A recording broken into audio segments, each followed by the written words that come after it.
भीम एक बहुत ही बड़ा धनवान है। उसे किसी चीज की कोई कमी नहीं है। भीम एक दिन ऐसे ही घूमने के लिए जंगल में निकला था। तभी उसे एक विशाल कुत्ता नजर आता है। वो कुत्ता एक हाथी जितना बड़ा था। उसे देखकर भीम, इतना बड़ा कुत्ता मैंने आज से पहले कभी भी नहीं देखा है। इतना बड़ा होने के बावजूद भी ये अच्छे स्वभाव का लग रहा है। रंगा, मेरे घर पहुंचने से पहले ये कुत्ता घर पहुंच जाना चाहिए। ऐसे कहकर भीम वहां से चला जाता है।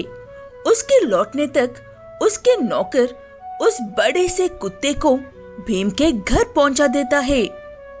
भीम को वो कुत्ता इतना पसंद आता है कि वो हर वक्त उसी के साथ रहता है। सुबह से लेकर शाम तक। वो देखकर उसके घर वाले भी परेशान हो रहे थे। ये क्या है जी? हर वक्त उस कुत्ते के साथ ही रहोगे तो घर का ख्याल कब रखोगे? तुम्हें जो चाहिए वो सब लाकर देने के लिए इतने सारे नौकर तो है ना। मेरे उस कुत्ते के साथ वक्त गुजारने से क्या दिक्कत हो रही है तुम्हें?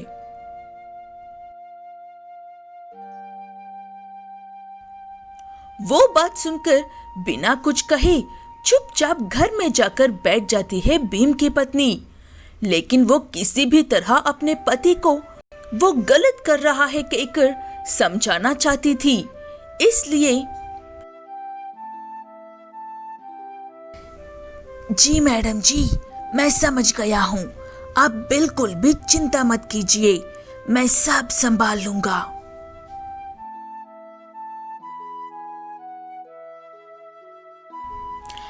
ऐसे कहते हुए जाकर रंगा एक चोर से मिलता है और कुछ दिनों के लिए उस कुत्ते को चुराकर छुपाने को कहता है। ठीक है कहकर वो चोर कुछ दिनों के लिए कुत्ते को छुपा देता है। तब भीम,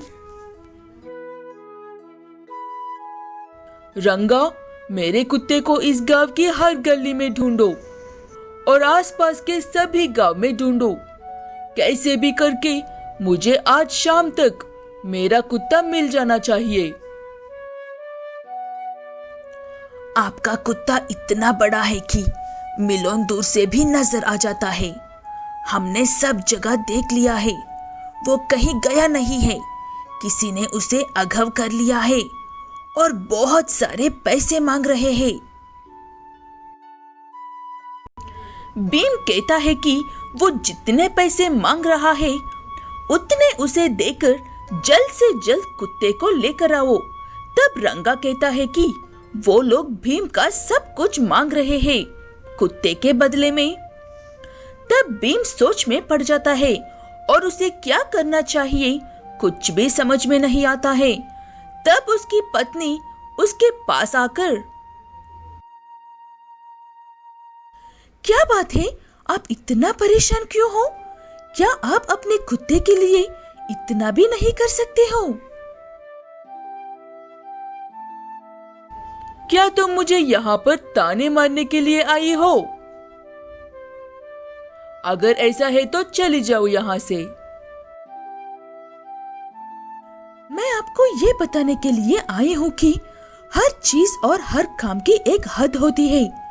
आप उस कुत्ते के साथ अपना वक्त गुजारने की हद पार कर रहे थे। किसी ने आपको देख लिया और अब उस बात का बहुत गलत तरह से फायदा उठा रहा है। आखिर में भीम को समझ में आता है कि वो उस कुत्ते के पीछे रहकर अपने परिवार से इतना दूर रह रहा था कि उस बुरे व्यक्ति को भीम के परिवार का सदस्यों से ज्यादा उस कुत्ते पर भरोसा था।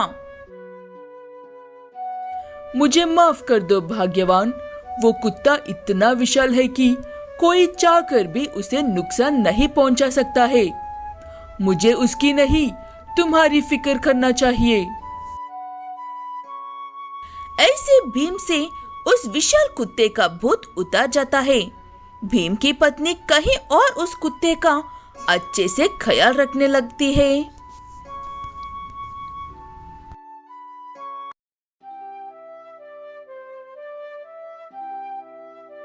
जीवनपुर नाम के गांव में लैला नाम की एक छोटी अनाथ बच्ची रहती है।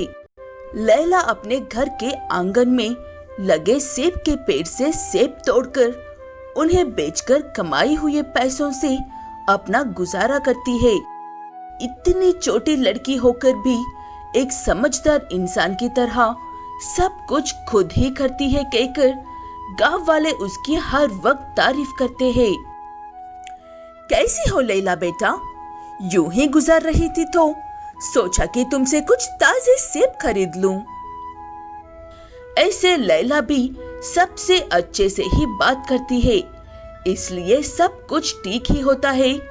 लेकिन हर बार कहीं ना कहीं बैठे हुए लैला के चाचा और चाची ऐसी घटिया बातें करते रहते हैं। तुमने उस लैला के बारे में नहीं सुना है क्या? लोग उसकी तारीफ तो कर रहे हैं, लेकिन पीछे उसके चाचा और चाची को हर बुरी बात भी कह रहे हैं। तुम कुछ भी करो, लेकिन वो लैला खुश नहीं रहनी चाहिए। अरे तुम चिंता क्यों करती हो? हमारा दिमाग बना ही है ऐसे बेवकूफ काम करने के लिए। तुम बस देखती जाओ मैं आज रात को क्या करता हूँ। ऐसे कहते हुए रात होने तक का इंतजार करके लैला का चाचा चुपके से जाकर लैला के घर में आग लगाकर वहां से भाग जाता है। इस बात से अनजान लैला सुकून से सो रही थी। घर में बढ़ने पर जाकर देखा तो बाहर निकलने का कोई रास्ता नहीं था, इसलिए लैला वहीं पर रोते हुए बैठ जाती है। तभी जोरों की बारिश शुरू होती है। ऐसे बिना मौसम बारिश क्यों हो रही है? इतनी मेहनत से तो आग लगाकर आया था मैं। कोई बात नहीं है जी, अब तक तो उस मनहूस का घर जलकर बर्बाद हो गया होगा। हमारे लिए यही काफी है।